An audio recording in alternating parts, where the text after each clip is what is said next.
Fa 200 anys era una carretera nacional que unia Madrid amb la Jonquera.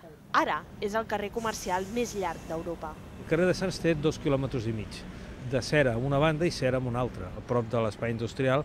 Allà comença el carrer de Sants i acaba a Riera Blanca, l'altra riera que hi ha a l'altre extrem, ja tocant Hospitalet. Aquí tenim a prop de 500 botigues.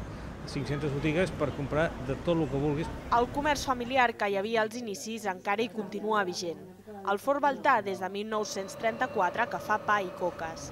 Però hi ha comerços més antics, com la joieria al Parc, fundada l'any 1896. La pastisseria Kessler també ha passat de generació en generació des de fa més de mig segle. Nosaltres oferim a la gent és un comerç de proximitat, del tu a tu que no tenen els centres comercials.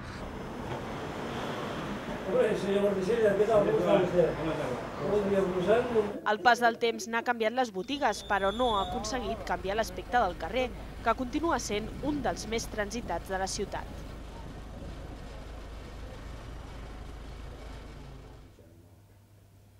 Però per ràdio jo ho vaig sentir.